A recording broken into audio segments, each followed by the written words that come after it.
Olá, tudo bem? Muito obrigado pela audiência. Estamos começando mais um Baú de Votu. Toda semana, você já sabe, nós trazemos uma pessoa que faz parte da história de Votuporanga para contar um pouco, resgatar um pouco da nossa história. E hoje eu trago uma pessoa que conhece muito Votuporanga, principalmente no meio da estrutura urbanística de Votuporanga. Jorge Augusto Seba, prefeito de Votuporanga, foi secretário várias vezes, vereador, presidente da Câmara. Sim. Jorge, muito obrigado por ter achado uma brechinha na tua agenda e ter vindo aqui. Eu que agradeço, Zé. Meu amigo José Carlos Pontes. Esse é o meu grande amigo de longa data. Me trouxe aqui, eu tenho certeza, não o cargo que eu estou exercendo hoje, mas a minha trajetória. Pela sua história, claro. Trajetória de vida, né? Sou só catanduvense de nascimento. Só nasci lá no Padre Albino. O resto da vida minha veio para cá. Eu vim, meus pais trouxeram muito pequenos para cá. Estou aqui há 60 e tantos anos, né? E graças a Deus, cidadão votuporanguense, fui agraciado e por isso eu tenho orgulho de dizer que sou cidadão votuporanguense. E tentando fazer hoje, estando como prefeito, né, no final do primeiro mandato e às vésperas de iniciar um segundo, para deixar um legado que a gente espera seja até melhor o segundo que o primeiro, muito embora a gente entenda que ele foi aprovado pela população, tivemos aí um número expressivo de votos, mas a gente quer sempre fazer mais. Essa é a minha determinação pessoal, para mim mesmo, minha cobrança. Daí quem está do meu lado, especialmente minha esposa, que está me ajudando, a Rose, fazendo um trabalho maravilhoso na área social, e todos os secretários, eles se contaminam com isso também.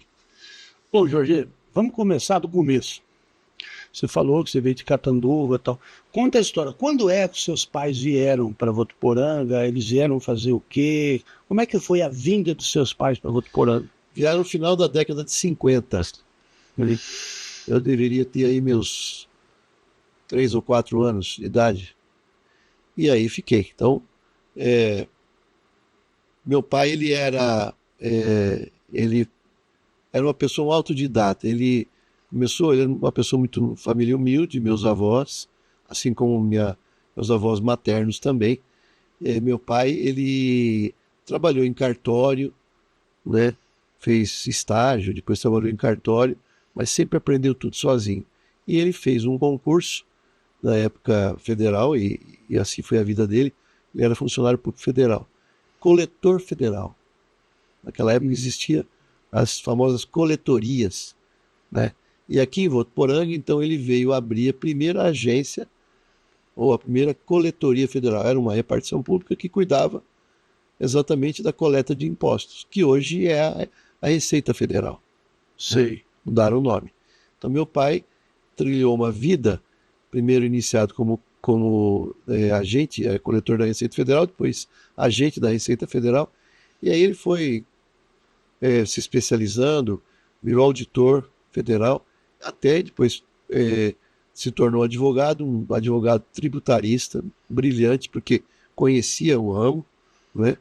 Eu me lembro que o meu pai, ele conseguiu o diploma dele de advogado com quase 50 anos, 48, que foi no final da década de 70, e ele se graduou em Rio Preto, na FADIR, e aí passou a ser procurado. Ele se aposentou daí a alguns anos na Receita Federal e era um eminente professor, se tornou professor da nossa Unifev, antiga, ali era Fundação Educacional, era a FEV, né? E tornou-se agora Unifev, e hoje, inclusive, ele empresta o nome a um auditório no Campo Centro ali, que me orgulha muito. Então, ele era um professor de Direito Tributário, dava aula para tributaristas, inclusive. Sim. E viajou o Brasil, porque tão logo ele ficou aposentado, a própria Receita Federal buscava meu pai para proferir palestras e em auditorias nas superintendências das Receitas Federais das capitais do Brasil. Então ele era uma pessoa muito conhecida no meio, me orgulho muito de dizer que sou filho dele. Então, a história do meu pai é rápida, pai de 6 filhos, né? Mas quando vocês vieram para Votuporanga, era só você?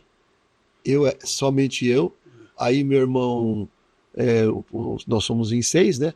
O de que veio depois de mim é o Seba Júnior, que é o pediatra. Ele nasceu, na verdade, ele ia nascer aqui em Votuporanga. Minha mãe passou mal, precisou ir com urgência. A gravidez dela era de muito risco, por algum motivo, e precisou nascer em São Paulo. E foi lá ser cuidado e teve tudo bem com a minha mãe, com ele, nasceu bem. Depois, o terceiro da fila, né, dos 6, é o Silvio, meu querido irmão também, todos são muito queridos. O Silvio é dentista, né? Mora em Votuporanga também. E ele também nasceu aqui. O Zezinho, que você conhece bem também, provavelmente deve ter sua idade.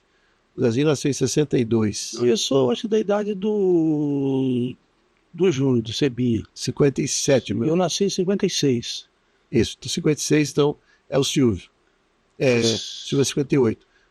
Não, porque eu estudei com o Sebinha. Então, provavelmente é essa questão de anos próximos. Aí depois o Zezinho,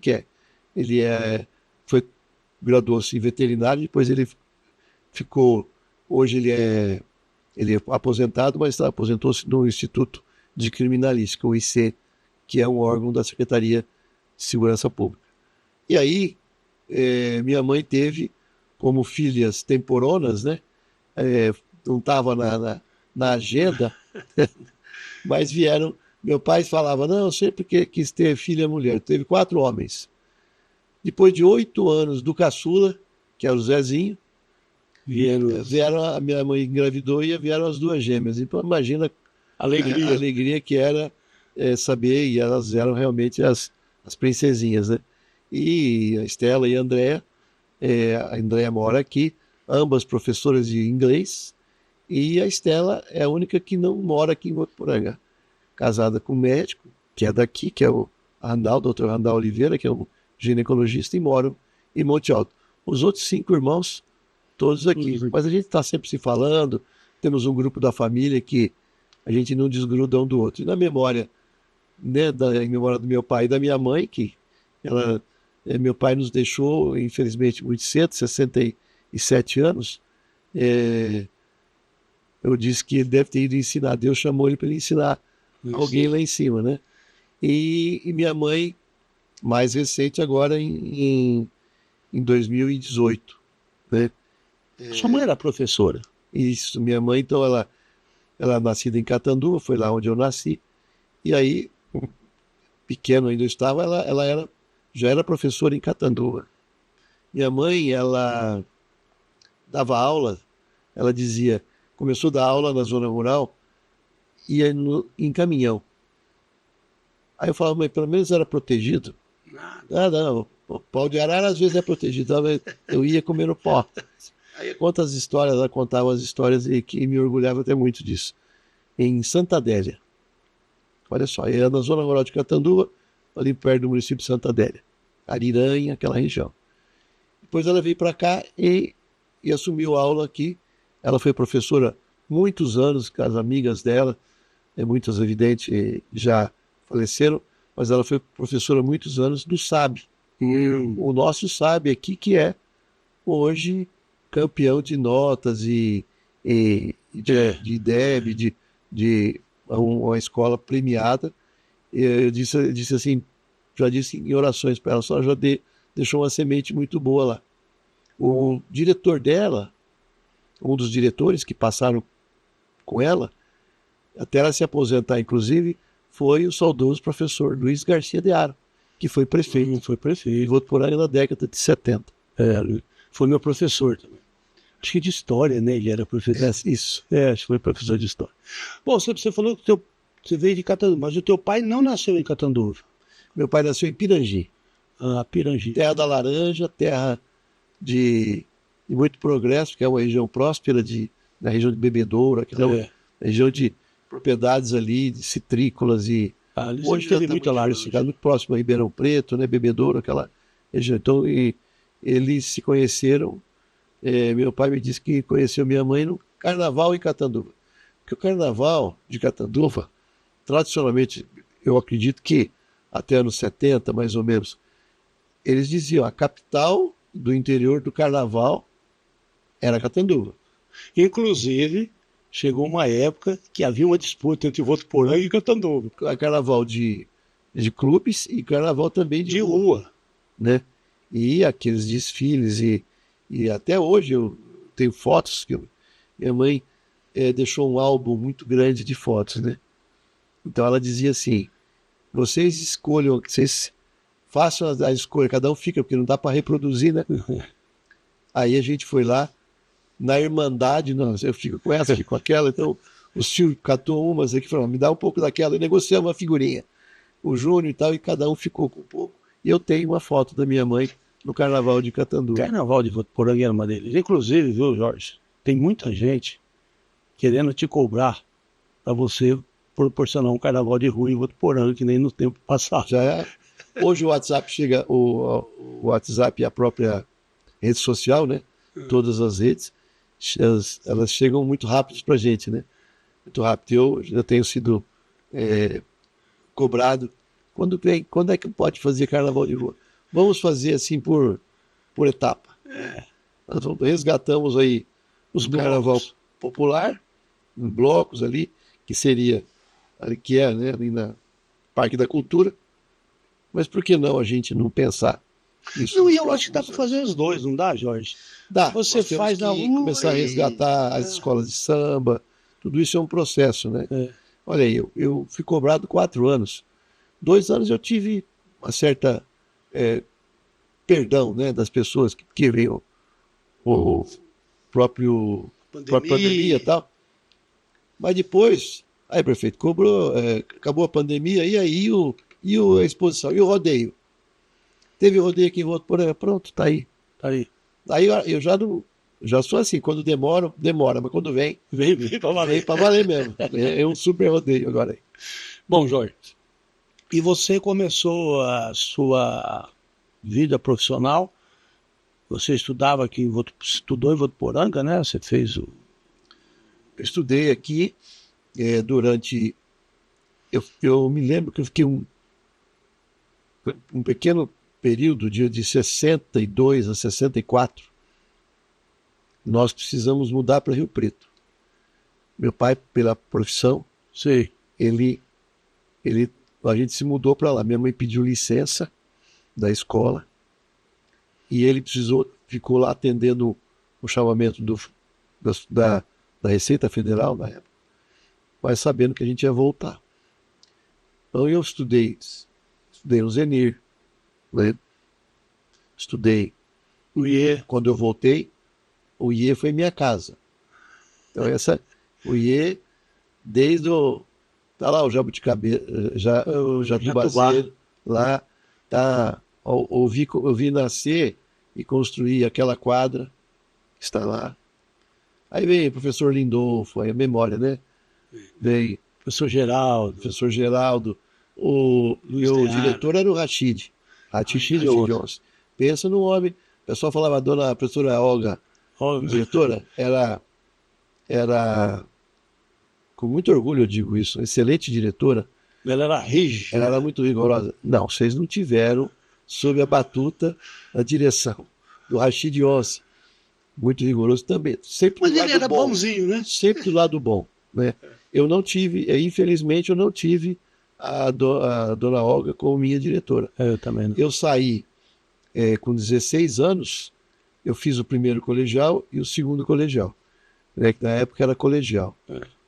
E aí eu saí e fui estudar e fazer o terceiro e cursinho em São Carlos, onde eu saí de casa com 16 anos, fiquei numa pensão lá morando com o meu grande amigo Pedrinho Sanches. Olha lá, Baú de Votu. Pedrinho foi meu companheiro de pensão e ele 1 ano mais novo que eu, e eu estudando. Nós dois, na verdade, estudávamos para fazendo algo pensando na engenharia. A princípio eu tinha pensamento em engenharia. a gente sai de casa e tem conhecimento de outras coisas. E lá em São Carlos é uma cidade muito tecnológica, sempre foi. A USP lá Sim. era muito presente. E tinha, inclusive, estava nascendo a Universidade Federal de São Carlos. Mas eu, fazendo o cursinho, olha como é que são as coisas. Fazendo o cursinho, me preparou muito bem. O cursinho CAASO, Centro Acadêmico Armando de Salles Oliveira, é o CAASO. Quem que dava aula?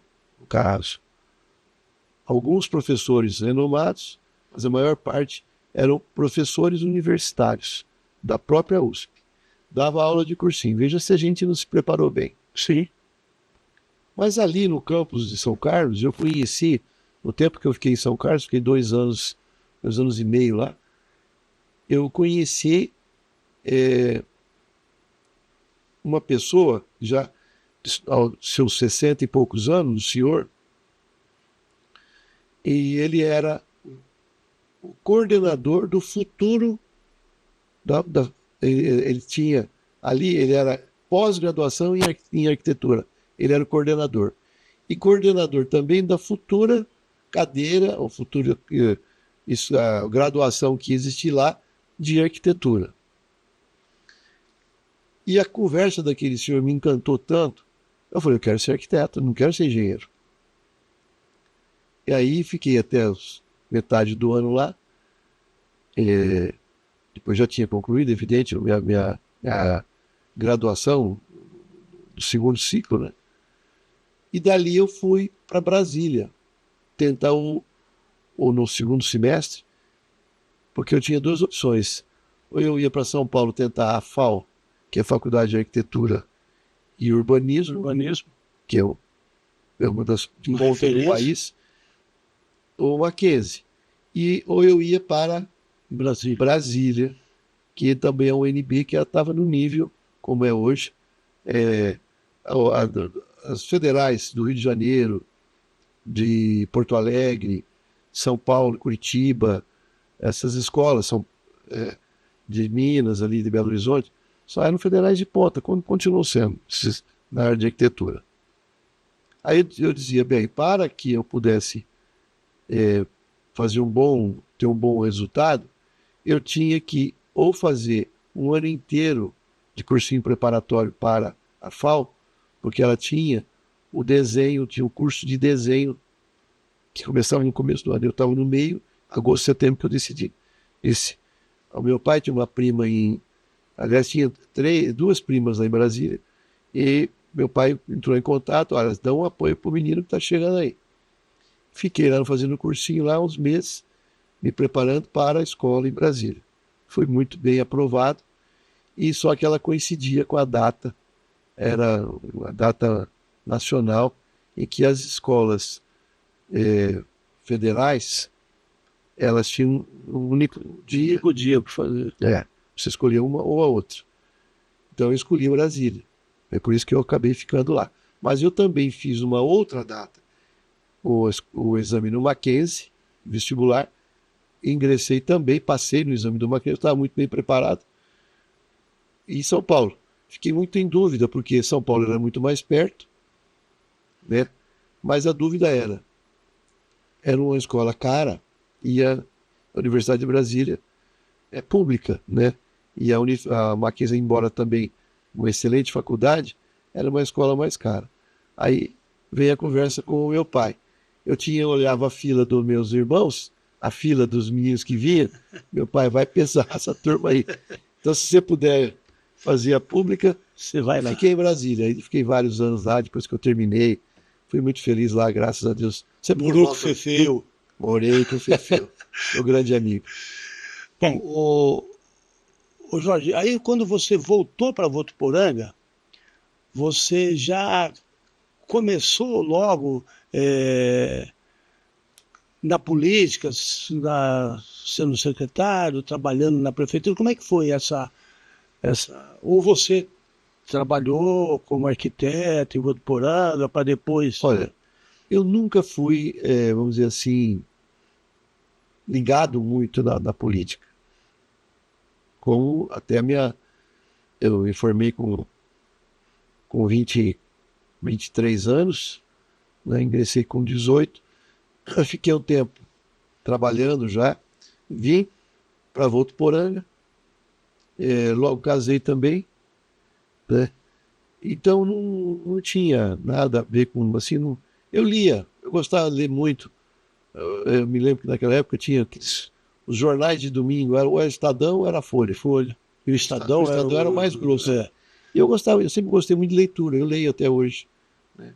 E hoje com a facilidade do celular, a gente tem um livro, né, na mão. Eu gosto muito de ler. Então eu lia muito, comecei a me interessar aí. Porque a carreira minha que eu escolhi, eu entendia que ela tinha uma conexão com a política. Não a política partidária, a política pública. Da boa educação, da boa saúde, né, da boa habitação, de uma cidade pensada em mobilidade urbana. Muitos dos conceitos que eu tenho, graças a Deus, isso Deus me deu a intuição de ir para Brasília, foi isso. As condições que eu projeto, as avenidas. Lá você hoje, já pensou em ser urbanista? Já saí com o título. Você já... Então, eu me lembro muito bem, vou dar um exemplo, que daí alguns anos eu fui chamado pelo João Nussi, quando eu trabalhei com 4 prefeitos. João Nussi, pela ordem, Mário Pozzebon, que eram antagônicos. Sim. E dava bem com todos. Com o Juninho e o Dado, né? Então, eu me lembro muito bem que o João Nussi, acho que no final do primeiro mandato dele, ou no terço final do mandato dele, ele me chamou para trabalhar com ele. Eu era arquiteto, não era assessor, secretário, enfim. E lá ele me incumbiu de fazer alguns projetos, por exemplo, a antiga biblioteca municipal que está ali, aquele pequeno calçadão do lado da biblioteca, a reforma inicial, a concha acústica era vinha até a Rua Amazonas, a gente otimizou, encurtou um pouco, mas não perdemos público. Mexi muito nessa área, fiz projetos de escola aqui, projeto da Escola Faustino Pedroso, da minha lavra, eu que projetei, e a gente projetava na prancheta, né? Na prancheta. No lápis. Não tinha CAD. Na AutoCAD. Na AutoCAD. O lápis e a caneta nanquim, eu tenho como relíquia, né? Já que estamos falando de baú, eu tenho alguns rolos de papel ainda em papel vegetal, conservados num tubo que a gente comprava, e estão conservados lá, que a traça não corrói ali. E tem ali projetos muito bons, tanto que eu considero meus, tanto públicos como privados. Aliás, a minha maior produção, muito maior infinitamente, foi na área privada. Eu cheguei até onde eu contei, cerca de 150 mil metros quadrados projetados, né? Desde uma casa simples até uma indústria maior, projetos de 50, 60, 70, 80 metros, 100 metros, tem muitos. De consultórios, de escritórios, de prédios, né? Na área comercial, hospital, tudo isso eu acabei entrando muito, né? Tem muito disso, que eu fiz muito fora de Votuporanga também. Então, aqui me despertou muito, então na época, quando eu fui chamado, essa questão de mobilidade urbana. Que eu me lembro, uma passagem que eu conto, o senhor Mário Pozzebon estava entrando com os primeiros projetos em Votuporanga do loteamento 14º. Para quem não sabe, foi o primeiro loteamento, está no registro, nesse cartório, que foi feito no bairro Pozzebon. Para quem vai de Votuporanga, do centro para o bairro, do lado direito, logo depois de Facchini. Depois da Jerônimo, da Avenida Jerônimo, que hoje é ali. Chama loteamento 14º. Porque ele já tinha feito 13, né? Exatamente. Ele botou. E eu perguntava, senhor Mário, por que 14º, né? E eu tinha alguma relação com ele, um pouco menos, mas quem tinha mais era meu irmão com o Atílio. Meu irmão Seba, pediatra, e o Atílio são carne e unha, são irmãos também de muita amizade de coração. E ele, o senhor Mário, viu, foi fazer aquele projeto, não fui eu que fiz. E eu que estava no governo, o João Nussi disse assim, nós vamos ter que começar. Eu gostaria de fazer essa avenida, fazer esse propósito de avenida aqui, prefeito. Falei para o João Luiz, uns 50 metros de largura. Como? Absurdo. Absurdo. Que em Brasília é comum 100 metros, né? 80 metros. Mas é um absurdo. Onde você já viu isso? Eu vi em Brasília. Funciona. Mas ali já tinha os recursos estabelecidos do Galego e do Facchini, e que a gente tinha coisa de 35 por aí. 30. E era uma estrada rural. Sim. Ali não tinha o pontilhão. O pontilhão estava sendo construído, do Vilar ali, e saía uma estrada rural que ia de Votuporanga a Paris. Paris. Que hoje é a Emílio Arroio. Sim. Eu disse assim, vamos brigar por isso. O senhor Mário me chama. Disse assim, Jorge, eu quero fazer uma pergunta.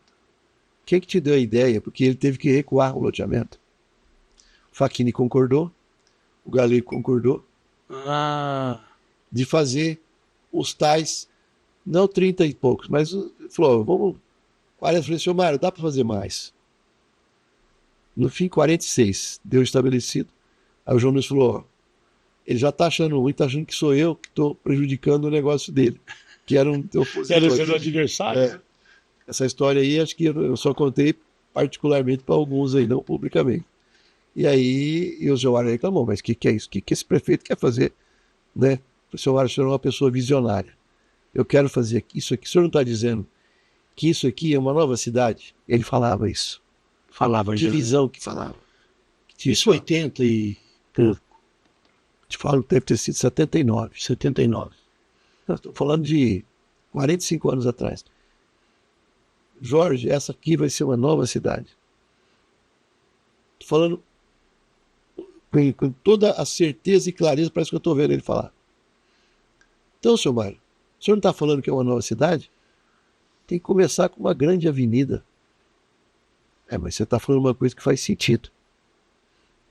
Então não é o João Nunes que está querendo me tomar um pedaço de área. Não, sou eu, técnico. Eu vou na sua. E o seu Mário, ele aceitava bem, né? Muito, porque quando era...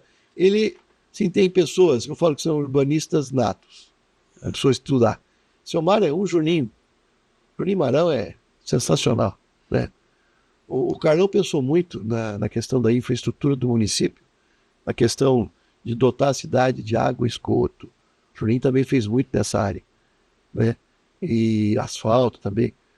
Mas o Juninho, quando você conversa alguma coisa de urbanismo, parece que é. E o seu Mário tinha muito isso, visionário. O seu Mário é visionário, ele falou, não, isso aqui vai ser uma cidade, perece. Então ela começou com essa grandeza de 46, foi até ali fazendo alguns loteamentos ali. Eu não sei porque cargas d'água, dali para frente, do meio para frente, ela começou a diminuir um pouco, né? Ela vai, para você ter uma ideia, lá onde depois do amigão ali, ela vai estar com 10 metros a menos. Aí encurtou. Mas não prejudicou, porque a gente, hoje, quando fez esse projeto de revitalização e colocou vagas a mais, a gente pôde perceber. Por isso que no início, dali até tem 45 graus. 45 graus. Que quando você coloca o carro em 45 graus, você requer em torno de 4,5 metros. Certo? 4,5 metros. Pode estacionar em 45 graus. E no paralelo, que é o que está dali para frente, da caixa para frente, é 2,20, é metade disso. Então, quer dizer, você consegue fazer estacionamento sem mexer na largura.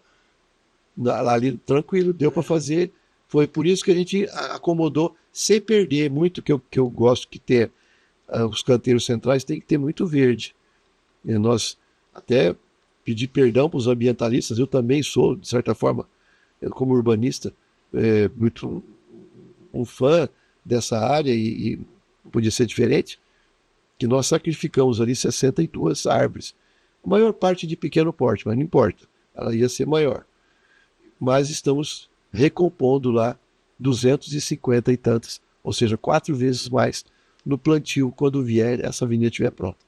Mas voltando, o estacionamento da Caixa Econômica Federal para frente, você vai notar, ele é paralelo. É porque ela encurtou. Visualmente você não tem essa noção. Não tem. Mas aqui em cima. Mas foi isso que começou essa largura. Ô Jorge, todo mundo fala do seu Mário como uma pessoa que, né, além de um grande ser humano, ele também tinha tudo isso. Mas é muito difícil a gente imaginar o futuro. Hoje eu vejo, ali no Mastrocola, já tem 2 loteamentos, eles já estão anunciando um condomínio fechado, quer dizer, a cidade vai crescer muito para lá, né? Votuporanga tem já essa estrutura para suportar ali na Zona Norte esse grande fluxo, que ali tem muito loteamento. Tem. Esse corredor comercial né? A Emílio Arroio é um corredor comercial, eu comparo muito, apesar de ser até maior, mais largo, como a Avenida Brigadeiro Faria Lima em Rio Preto. Porque Rio Preto criou o que a gente chama de nova centralidade, ou seja, ela expandiu uma nova Rio Preto, quando ela pulou da rodovia e ela parava na Redentora ali.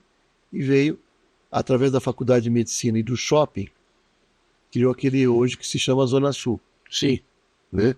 Então ela estourou aquela fronteira e ela comporta. Então hoje Votuporanga pode, na Zona Norte, crescer mais. Comporta novos loteamentos, comporta a questão, por exemplo, que me preocupa, não é preocupa, a gente tem que estar com o olhar sempre atento. Água e esgoto. Eu posso tratar essa água, eu tenho volume de água para isso. Eu tenho esgoto. 120 mil habitantes, até 130 mil provavelmente. Água e esgoto. Mas se for, e ela pode aumentar, e a Zona Norte ela está liberada, porque é a bacia. É a bacia do esgoto.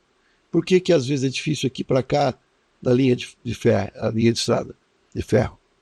Porque aqui, nossa cidade, ela é composta como quando se faz a ferrovia, os urbanistas antigos e faziam quando projetavam, as ferrovias estavam na mão dos urbanistas, projetam em espigão. Sim. Porque você não pode ter a ferrovia em locais baixos, porque a água de chuva, ela vem e estraga o trilho. Então, projeta sempre um local mais alto. E aqui o nosso espigão é ali exatamente, São João, estação, onde está lá. Sim.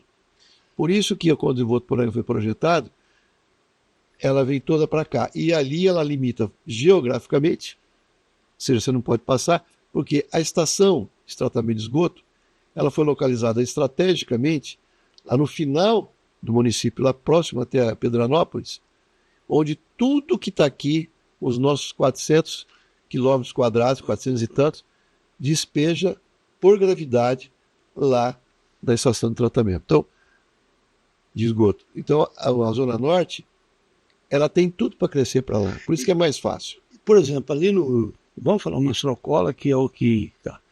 Você olha, tem muita área ainda para ser loteado, que o esgoto vem por gravidade, né? Então, porque nós já deixamos, quando eu coordenei o plano diretor, nós já deixamos traçadas as diretrizes estruturais, que a gente chama de futuras avenidas, porque é o que leva ao crescimento. Então você não vai colocar assim exatamente, olha, aqui nesse local. Você vai numa região, você coloca ali que tem que ter uma vertente de crescimento. Você vai lá colocar uma via estrutural, por isso que se chama estruturantes. A estrutura o futuro crescimento. São as artérias maiores, como o corpo humano. Então, a Zona Norte é a zona mais generosa onde nós temos isso. Está tudo traçado. Por isso que o anel viário, do qual eu projetei, eu tracei, passa por ali e dá um entorno de Votuporanga. Você acha que no futuro próximo nós teremos uma nova ligação da rodovia para a Zona Norte? Porque hoje ali no Vilar, nos picos, aquilo lá fica congestionando. A rodovia, ela vai ser duplicada ali, pós-Facchini. Já tem projeto do governo do estado, até a entrada que vai para Paris. Sei. Isso acaba que sendo usado no fluxo de pessoas, de motoristas, que usam como a duplicação. É uma via. E o Preto funciona muito. O Preto Isso, qualquer cidade maior que está à beira dessa Washington Luiz ou Euclides da Cunha, ou indo lá para frente, Bandeirantes e tal, Em Anhanguera acontece isso, as vias marginais e as próprias pistas duplicadas. Você está andando de carro, você percebe que, do nada, quando vai chegando próximo à cidade, o volume de veículos aumenta. O que significa? É gente da cidade que está andando na outra via. É o que acontece. Ô Jorge, há muitos anos eu ouço uma história, chama-se, esse cara falando, um dia o centro de Votuporanga vai implodir, porque a rede de esgoto, a coisa é muito antiga, foi feita em 1900 em Guaraná de rolha, tal, tal. E está tendo prédio, há muitos anos eu ouço isso. Vai chegar algum tempo que vai ter que fazer um trabalho hercúleo ali na rua Amazonas, com esgoto e tal, para suportar isso ou não? Não, o Amazonas não, porque ela já foi preparada para isso. Quando o Juninho fez a revitalização, Ele já fez. pensamos nisso. Estava com o secretário. O que acontece? Independente de você ter uma cidade que vai crescer muito ou menos, né? Nossa cidade cresce muito. O centro ele passa a ser atrativo. Então ali tem prédios que hoje não tem, né? Mas, além disso, vou te falar questão, por exemplo, de água. A tubulação de água, que quando ela tem um diâmetro, ela tem, na época passada, era um ferro fundido. Sim. Esse ferro fundido, ele chama de diminuir a luz. Ele vai oxidando, ela é tratada, não tem problema, então ela vai diminuindo um pouco, mas vai ficando velha. Vai chegar uma época em que, hoje você retira 100 metros, nós não temos ainda, chegamos nesse ponto, nesse estágio. Vai chegar uma época que vai começar assim, olha, aquele quarteirão vai precisar refazer, o outro sim.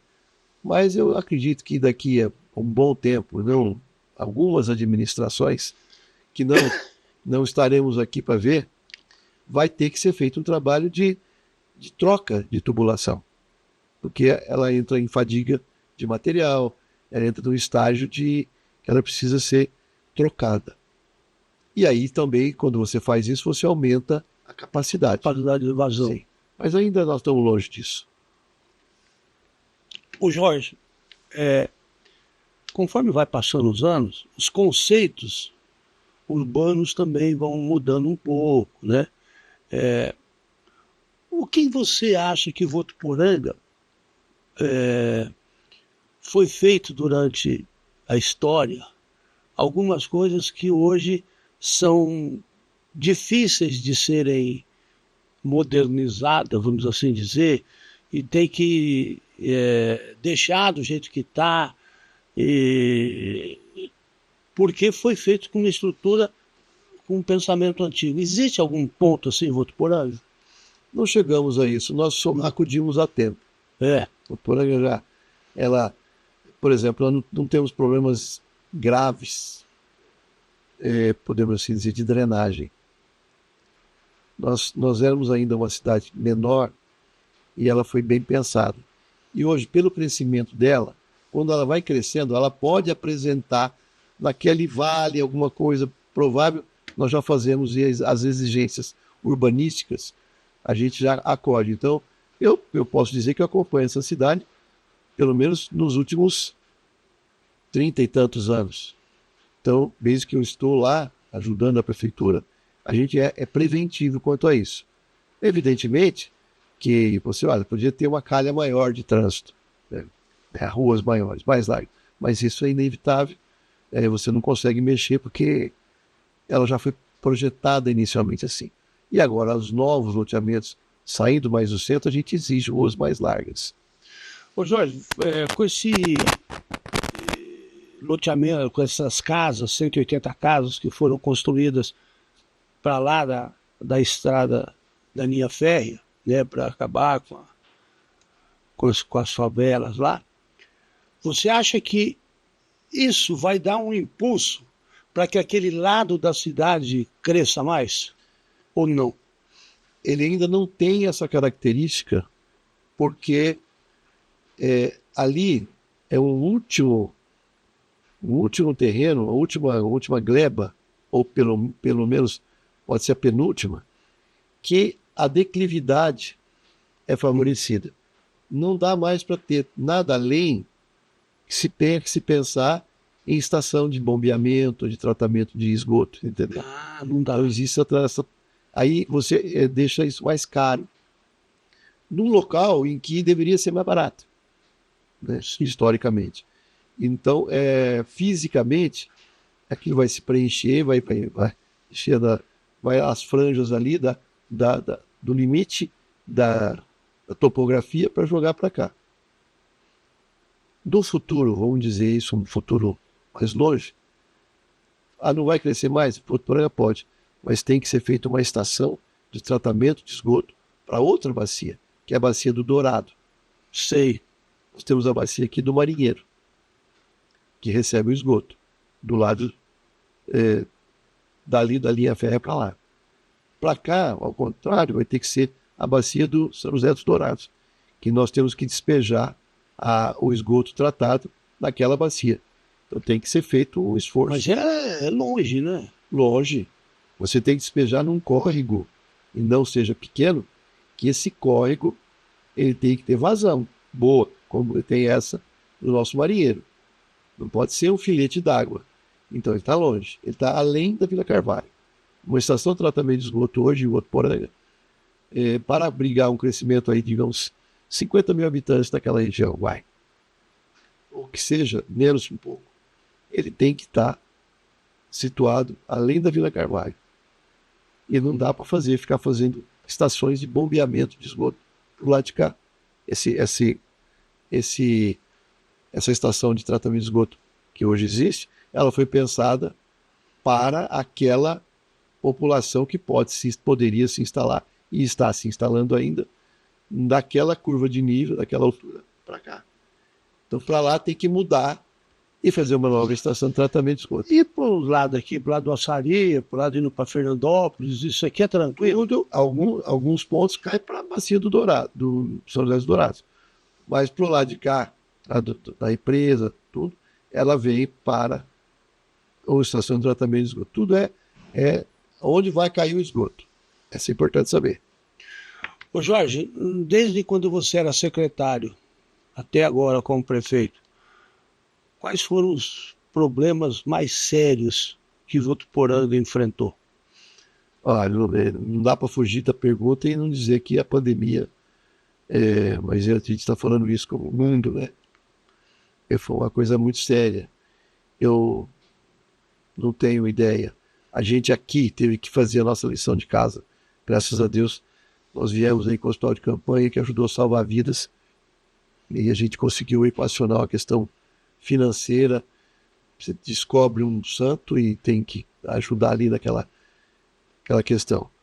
Assim, mais grave, mais gravoso que ocorre é isso, né?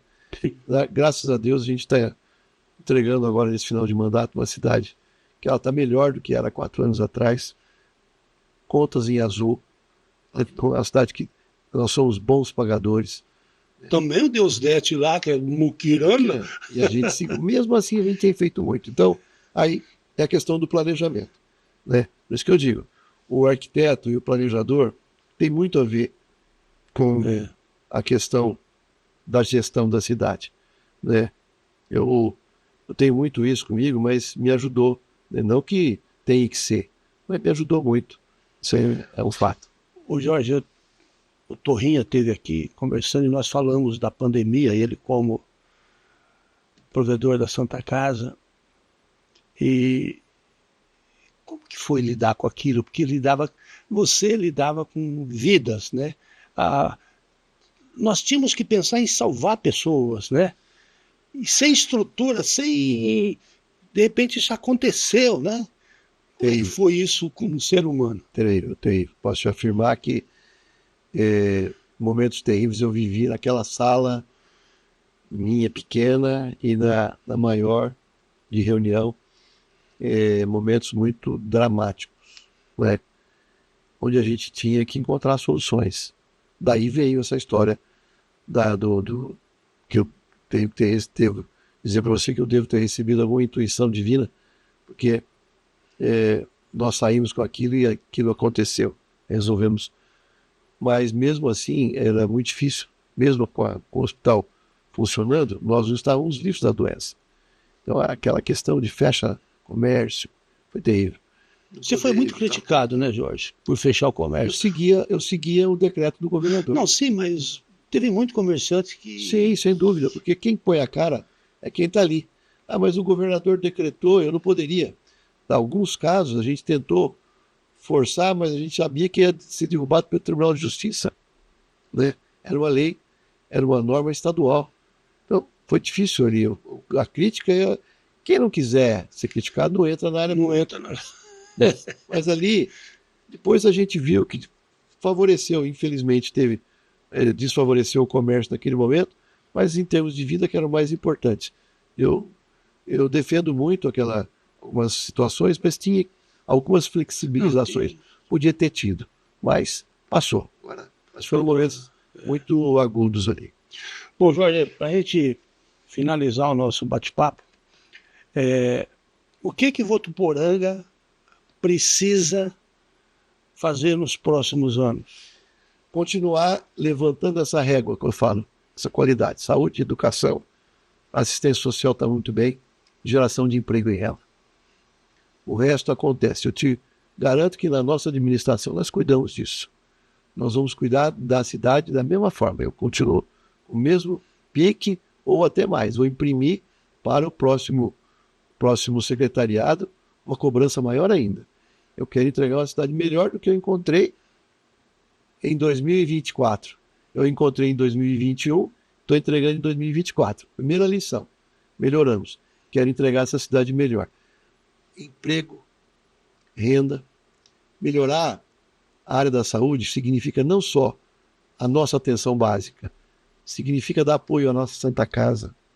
Eu quero fazer um UPA regional, eu quero que a saúde nossa seja estruturada e a cidade crescer com indicadores de saúde, com fornecimento de saúde para a população. Ô Jorge, mas isso faz com que tudo venha, e a educação vem junto. Então, mas, Jorge, a saúde, eu sempre discuto isso. Todo mundo reclama em qualquer lugar da cidade da saúde.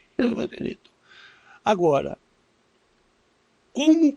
qual o peso de uma prefeitura, de um município, para investir na saúde, para que a saúde seja 100%, seja nível FIFA, em relação ao Estado? Porque se não tiver o dinheiro do Estado, se não tiver... Então como é que você mexe com isso? Essa conta não fecha. O Tarcísio está tentando mexer nisso, mexeu no SUS paulista, aumentou em 4 vezes ou 5 vezes a tabela do SUS, foi ótimo. Mas isso só não basta. Por exemplo, nós temos uma demanda reprimida de exames do AME, que as pessoas põem culpa no prefeito. Culpa do prefeito que eu não tenho exame de endoscopia, que há 6 meses, 8 meses, 1 ano que eu estou lá, se eu tinha uma gastrite, está evoluindo para não sei o quê. E é verdade, e eu não consigo mudar isso. Catarata. Porque esse é um dever do Estado. Assim, a saúde é tripartite. Estado, município, Estado e União. Mas na questão de baixa complexidade, somos nós.